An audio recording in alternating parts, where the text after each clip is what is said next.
Bienvenue à toutes et à tous à ce rendez-vous de l'information. Madame, Monsieur, bonsoir. Voici le sommaire de cette édition. Comment contourner le piège de la consommation des produits avariés, périmés ou impropres à la consommation déversés sur le marché pendant la période des fêtes de fin d'année? Vous suivrez l'avis des consommateurs dans cette édition. Cérémonie de lancement d'une triplette d'albums hier à la salle du peuple de la mairie d'Abomey-Calavi. C'était sous le parrainage de la présidente de l'Institut national de la femme. Vous suivrez le compte-rendu dans ce journal. Les ministres de la Santé du G7 sont en réunion à Londres. Objectif, tenter de lutter contre la propagation inquiétante du nouveau virus Omicron. Voilà pour le sommaire, le développement c'est maintenant.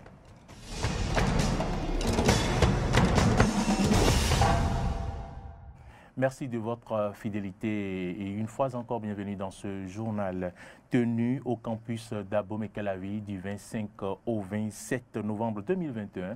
La conférence des jeunes diplomates s'est penchée sur la crise sanitaire au Sahel, des moments de partage d'expériences et d'opportunités avec les jeunes diplomates. Le compte rendu avec Laurent Roland Tonneikes.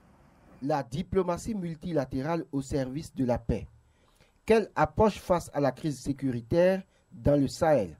Telle est la thématique sur laquelle ont porté les travaux de l'édition 2021 de la conférence des jeunes diplomates tenue du 25 au 27 novembre 2021 à l'École nationale d'administration et de magistrature ENAM de l'Université d'Abomey-Calavi.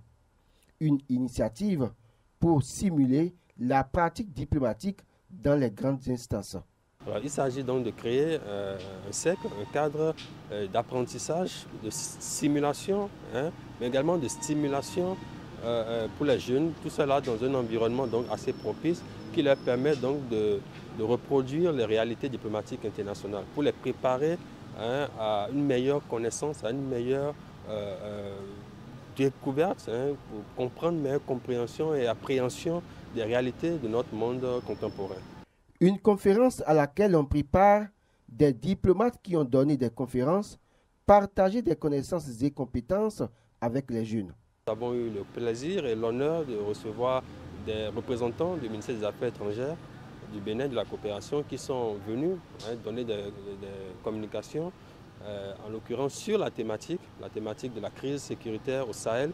Nous avons également eu un professeur, le professeur Dr John Godonou-Dossou, un expert des Nations Unies, un professeur également à l'École nationale d'administration, qui a également donné une communication sur le diagnostic des enjeux sécuritaires au Sahel. Le diplomate Laurent Agossou, convié à cette conférence, a quant à lui partagé avec les jeunes diplomates des expériences et opportunités. Le défi, c'est d'ailleurs le sigle, la relève diplomatique. Nous travaillons dans le même sens et nous sommes là. Nous avons exprimé notre disponibilité pour les aider, pour les encadrer, pour les pousser, pour qu'au bout du compte, nous puissions contribuer à envoyer un maximum de personnes aux Nations Unies, par exemple, ou dans d'autres organisations. Stella Dorego, tout comme les autres participants à cette conférence, en sort satisfaite. Une bonne initiative, précise-t-elle. Donc globalement, je pense que c'est une très bonne initiative qui nous permet de nous mettre face aux réalités, aux vraies réalités pratiques du milieu diplomatique, surtout en ce qui concerne les relations internationales. Ce sont des réalités que l'on ne nous dit pas forcément en cours et qu'on a la chance et le plaisir de découvrir. La circulation des minibus Tokpa dans la ville de Cotonou est désormais interdite. Les bus venant de Porto-Novo s'arrêtent désormais sur le parc du quartier Abattoir à Akpakpa et ceux venant de l'Atlantique à Vaudier. Comment les populations accueillent-elles cette nouvelle mesure préfectorale? Élément de réponse avec Dorcas Awangan.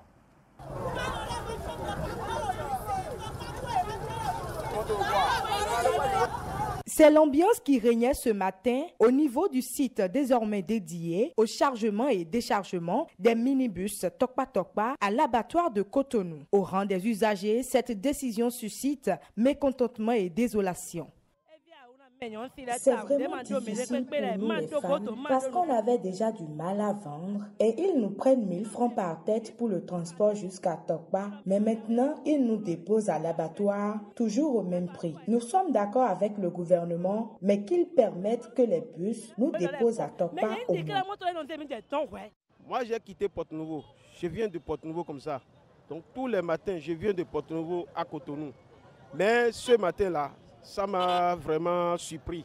Parce que ce qu'on est en train de voir là, ce n'est pas du tout bon.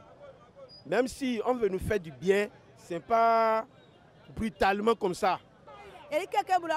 Dites au président de nous aider. Le transport était déjà à 800 francs de Porto-Novo à ici et c'était difficile. Alors qu'il veuille bien diminuer les prix. Du côté des conducteurs, quelques-uns s'inquiètent du sort qui leur est réservé, surtout les conducteurs de véhicules 404 bâchés et taxis. Comment feront les véhicules qui veulent quitter Porto-Novo pour Adja? Ils peuvent interdire la circulation aux minibus, mais l'état civil peuvent-ils y aller? Nous avons entendu, le préfet nous a dit que les minibus Tokpa. Aujourd'hui, maintenant, en allant à Tokpa, à Deloko, le commissaire prend des pièces pour dire que nous n'irons pas à Tokpa pour décharger les bagages. Et il y a des bagages dans mon véhicule là maintenant, les dames sont là-bas, comment on peut faire? On ne peut pas mettre des bagages sur la tête pour amener ça là-bas. Hein? Pour voir le problème des bâchés. Parce que nous, on prend des bagages. Les responsables syndicaux, quant à eux, soutiennent cette nouvelle mesure de la préfecture. Cette nouvelle mesure, c'est tout à fait normal. Nous, les syndicaux responsables, conducteurs de transporteurs, doivent aussi les accompagner. Depuis cela de 3 mois que la réunion a commencé. 3 mois derniers, c'est très fort avec la préfecture et la mairie, dont le deuxième adjoint au maire est responsable. C'est la réunion hier même qui sont décidés vraiment que nous-mêmes, les syndicats, d'accompagner. Bon, aujourd'hui, c'est le premier jour vraiment, ça peut donner des choses telles que vous êtes en train de voir. Mais ensemble, le maire a décidé d'ici 1 semaine, 2 semaines, 3 semaines, au plus tard 1 mois, nous allons encore se retrouver pour voir des contours, qu'est-ce qui s'est marché, qu'est-ce qui n'a pas marché, qu'est-ce qu'il faut régler ensuite. Il est à noter que le site devant abriter le parc est encore en cours d'aménagement. Je vous l'annonçais en titre, la période de fin d'année est souvent le moment pour certains commerçants de déverser sur le marché des produits avariés, périmés ou impropres à la consommation. Les consommateurs semblent être conscients du phénomène et ils appellent à la vigilance de tous. Ils préconisent la vérification systématique des dates de péremption des produits à l'achat. Suivez les propos recueillis par Clémence Tounoukoua.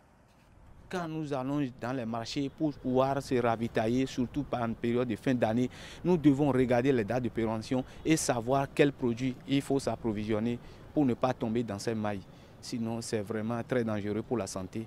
On dit liquidation, quand les gens entendent ça, il faut que vraiment ils sont intéressés et puis avec leurs petits sous, et s'approvisionnent sans même chercher à savoir ce qui est caché derrière.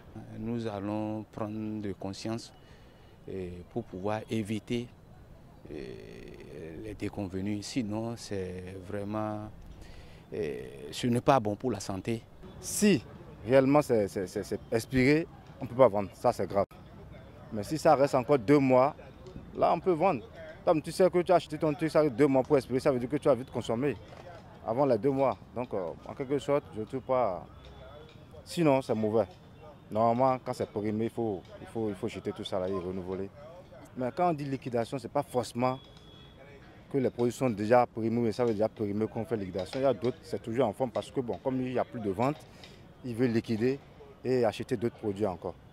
Bon, néanmoins, il y a d'autres aussi, c'est quand la date d'expiration peut s'annoncer que, bon, je vais liquider. Et là, c'est mauvais, c'est pas bon. Mais quand on me présente le truc que c'est liquidation et puis je prends, je vérifie la date et que bon, je vois que non, ça ne m'arrange pas, je ne suis pas obligé d'acheter, je laisse. Moi, je préfère que le consommateur se méfie et d'être vigilant aussi. Et avant d'acheter aussi, il faut regarder la date d'expiration avant de se lancer dedans. On doit quand même faire attention à ces genres de produits. En voulant acheter, il faut voir la date qui est écrite sur le produit. Est-ce que la date de péremption, est-ce que ce n'est pas encore déjà passé ou bien ça reste quelque temps? Si c'est déjà passé, on doit éviter pour ne pas tomber dans ces mailles-là. La présidente de l'Institut national de la femme était hier au lancement d'une triplette d'albums à la salle du peuple à la mairie d'Abomey-Calavi. Marraine de l'événement, elle est allée soutenir la productrice Juliette Baguidi. Suivez le compte rendu du ME, juste d'Efodi.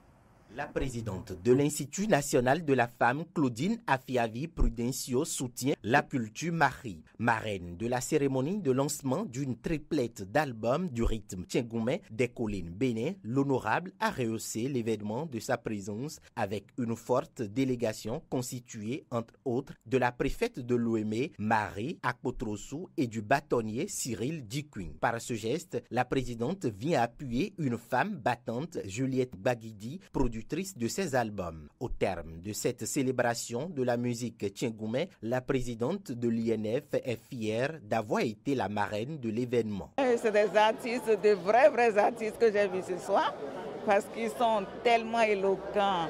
Les chansons qu'ils ont sorties sont des chansons vraiment qui parlent. Et je souhaite bon vent à ce trio d'artistes qu'elle accompagne. Madame Juliette Baguidi, elle est une vraie Amazone. Et je suis avec elle, je suis derrière elle, je la soutiens fortement. Et je demande à toutes les femmes du Bénin de se battre comme cette Amazone-là. Madame Claudine Prudencio a profité de l'occasion pour revenir sur les violences faites aux femmes, en l'occurrence dans le domaine de l'art. Elle prévient des représailles qui peuvent en découler. Les femmes ne sont pas des domestiques pour les hommes. Les femmes artistes ne sont pas des vidéomégons pour les hommes artistes. Donc il faut forcément que ces hommes sachent quand même que les femmes sont leurs mères. On vous porte. Donc, il faut respecter la femme. Pour cette quinzaine que nous avons lancée depuis le mercredi dernier, je dis à toutes les femmes du Bénin de rester à leur place correctement, de respecter les hommes, mais il faut que les hommes aussi nous respectent. Il ne faut plus qu'il y ait de violence. Il ne faut plus qu'il y ait de violence parce que l'Institut est là pour réprimander. Il y a la criette aussi qui est là. Surnommée Beauté Ronde, Juliette Baguidi, organisatrice de l'événement, est reconnaissante du soutien de la présidente de l'INF, mais aussi de la réussite de cette soirée de lancement de 3 albums. Mais elle m'a épatée. Je suis très heureuse. Et je suis aux anges. Et tous, ils ont produit. Pas de n'importe quoi. De vraies chansons. Il faut être mari pour comprendre ce qu'il dit. Le message qu'ils sont en train de passer. Donc je suis très fier de ces enfants. C'est la relève de demain, ça. Une soirée riche en couleurs et d'émotions qui a émerveillé la marraine de la cérémonie, Claudine Afiavi Prudencio, qui n'a pu s'empêcher d'esquisser quelques pas de danse.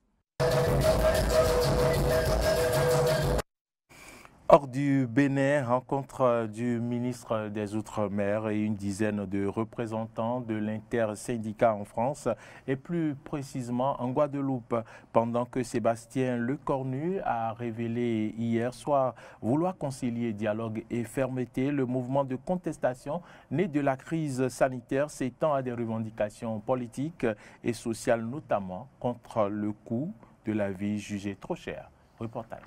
Après une semaine de violence, le retour au calme et une réponse favorable à dialoguer de la part du ministre des Outre-mer, Sébastien Lecornu.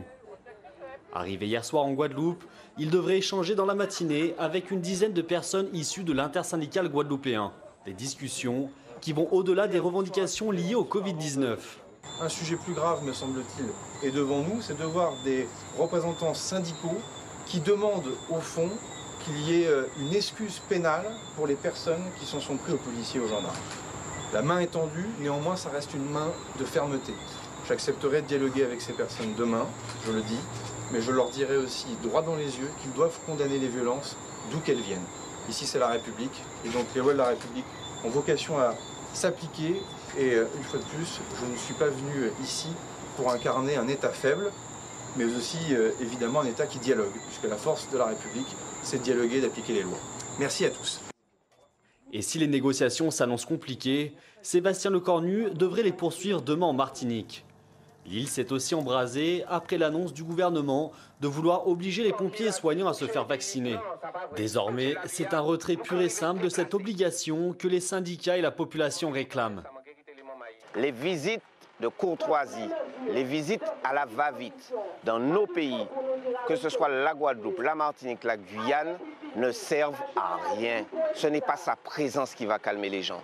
C'est le signal qu'il donnera, les voies de solutionnement, l'accord qu'on ira jusqu'au bout, au plus loin possible dans les négociations. Le report du 31 décembre est un énième report, mais qui agit psychologiquement sur les différents agents, parce que c'est une date butoir, c'est une date scélérate, et tous les jours, les agents sont toujours confrontés à cette échéance qui est insoutenable. Il faut qu'ils arrêtent de faire des promesses qui ne tiennent pas. Quand il y a les élections, ils sont là, ils demandent des voix, votez pour moi, votez pour moi. Une fois les élections passées, il n'y a plus rien. La vie continue à augmenter en Martinique, on se renvoie la balle. Qui fait quoi? On demande de baisser le gaz, eh bien on renvoie par celui-là, ensuite celui-là. C'est pas moi, c'est l'autre. Eh bien là maintenant on stoppe la machine et puis maintenant ils vont se concerter pour savoir qu'est-ce qu'il y a à faire parce que le peuple va rester dans la rue. Si pour l'heure, l'exécutif a fait savoir que l'obligation vaccinale ne serait pas levée, les discussions restent ouvertes concernant les revendications politiques et sociales que les Antilles font désormais entendre. Toujours en France, les députés s'apprêtent à voter une résolution pour intégrer Taïwan à plusieurs organisations internationales comme Interpol ou encore l'Organisation mondiale de la santé. Un vote que déplore la Chine. Suivez. En 1964, bien avant les États-Unis, la France du général de Gaulle détonnait en étant l'une des premières puissances occidentales à reconnaître la République populaire de Chine et y nommer un ambassadeur. Par cette décision, la France reconnaissait le pays comme étant le seul représentant du peuple chinois au détriment de Taïwan. Plus de 50 ans après, Taïwan reste le sujet qui fâche. À Pékin, l'île va être au cœur d'une résolution examinée par l'Assemblée nationale.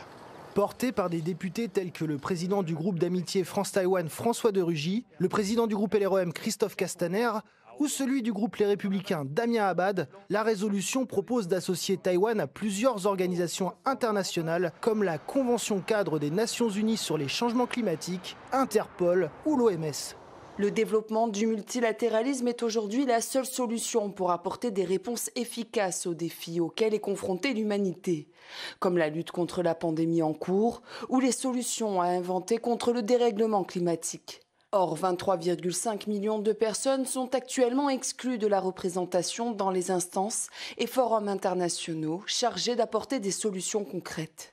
Cette résolution est quasi identique à une autre votée le 6 mai dernier par les sénateurs. En amont du vote, les rédacteurs du texte avaient estimé qu'il était conforme à la position de la France de 1964.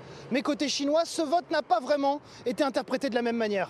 C'est manifestement en violation avec le principe d'une seule Chine et constitue une ingérence flagrante dans les affaires intérieures de la Chine. La partie chinoise tient à y exprimer sa vive protestation et sa ferme opposition. On aurait pu qualifier ça de provocation il y a quelques années.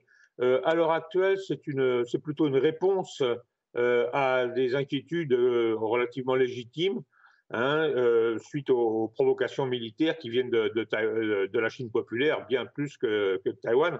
Les intrusions se multiplient et la Chine a démontré clairement que ses promesses de gestion pacifique et de un pays, deux systèmes, quand il s'est agi de Hong Kong, n'étaient pas crédibles. Donc on a une prise de conscience des pays occidentaux qui se traduit par des mesures relativement fortes et effectivement extrêmement désagréables pour Pékin. Comme souvent dans les périodes de tension avec la Chine, les Occidentaux se tournent vers l'île de la discorde pour régler leurs comptes avec Pékin. C'est le cas de nos jours. La Chine et la Russie, par exemple, ont été exclus du premier sommet pour la démocratie organisé par Joe Biden, qui par contre n'a pas oublié d'inviter Taïwan à la rencontre. Réunion d'urgence aujourd'hui à Londres des ministres de la Santé du G7 pour tenter de lutter contre la propagation inquiétante du nouveau variant Omicron. Après le Royaume-Uni, l'Italie, l'Allemagne et la Belgique, la France a détecté à son tour 8 cas possibles de cette nouvelle souche du coronavirus. Découvert mardi dernier en Afrique du Sud, Pretoria a vu ces derniers jours un nombre de pays lui fermer leurs portes. Selon l'Organisation mondiale de la santé, le variant Omicron représente plutôt un risque très élevé au niveau mondial. Le variant Omicron, détecté en Afrique du Sud au début du mois de novembre, a amené de nombreux pays à interdire les vols commerciaux vers Pretoria. C'est le cas notamment de la Grande-Bretagne, des États-Unis, de l'Australie ou encore d'autres pays de l'Union européenne. L'Organisation mondiale de la santé a immédiatement déconseillé les restrictions sur les voyages, appelant à garder les frontières ouvertes. Le président sud-africain a quant à lui dénoncé une forme de discrimination.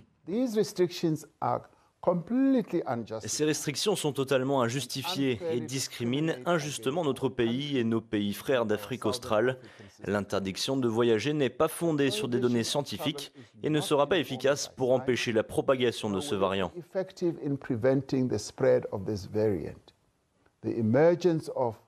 L'émergence du variant Omicron devrait être un signal d'alarme pour le monde entier. L'inégalité face au vaccin ne peut plus durer.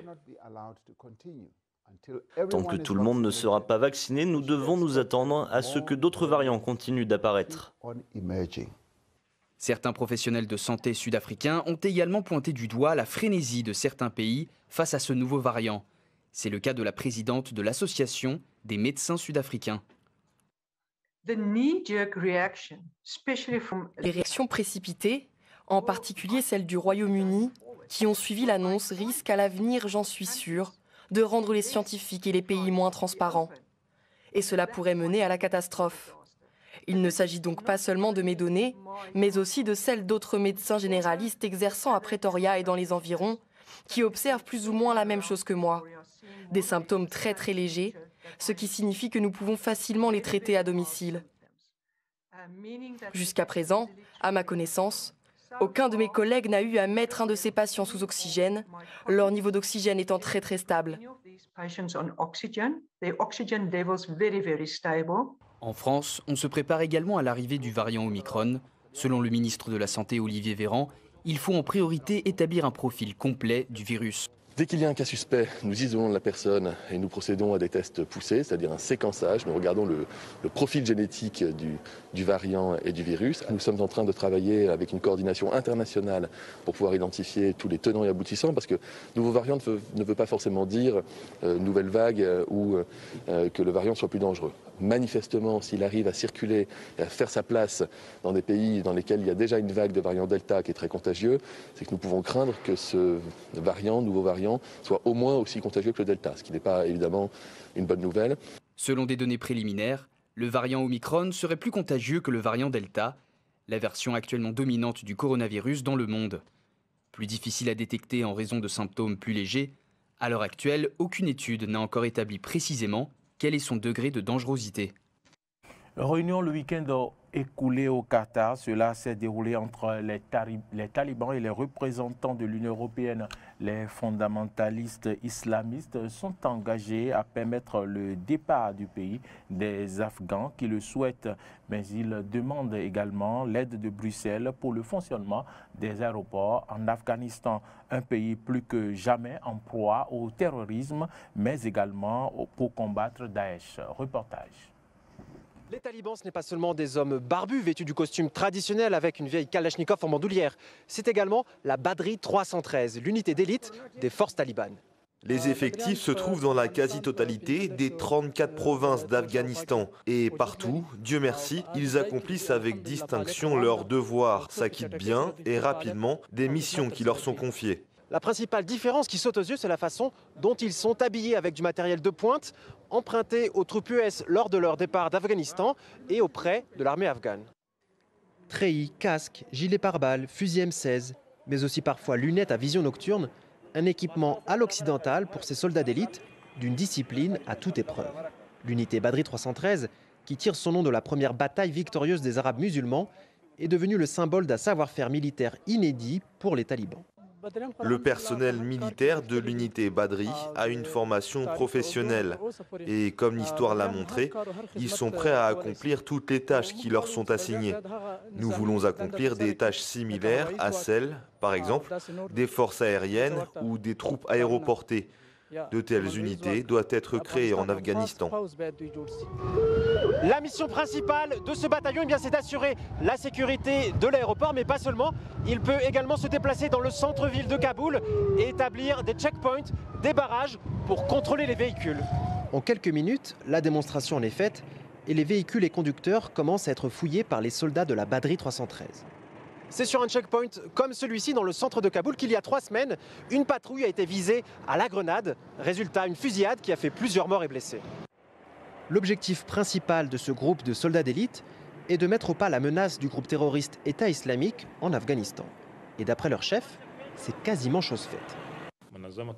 Il a affronté Daesh de manière très organisée. Il a obtenu des victoires et a désorganisé son commandement. Désormais, Daesh ne représente pas un seul groupe soudé. Il n'a en outre plus de commandement unique. Et si à certains endroits, une certaine menace de la part de Daesh persiste, la Badri et d'autres formations militaires de l'Émirat islamique sont parfaitement prêtes à faire face à cette menace. Vous le voyez, chaque jour nous organisons et menons des opérations spéciales. Et bientôt vous serez témoin de l'élimination complète de cette menace. De quoi faire oublier que l'unité d'élite, avant la prise de pouvoir des talibans, s'était surtout signalée par des attaques sanglantes et des attentats violents. Outre leur combat contre les terroristes de l'État islamique, leur mission est dorénavant de garantir le calme et la sécurité à travers le pays. Madame, Messieurs, c'est ici que se referme ce journal. Merci à toutes et à tous de l'avoir suivi et bonne suite de nos programmes. À demain.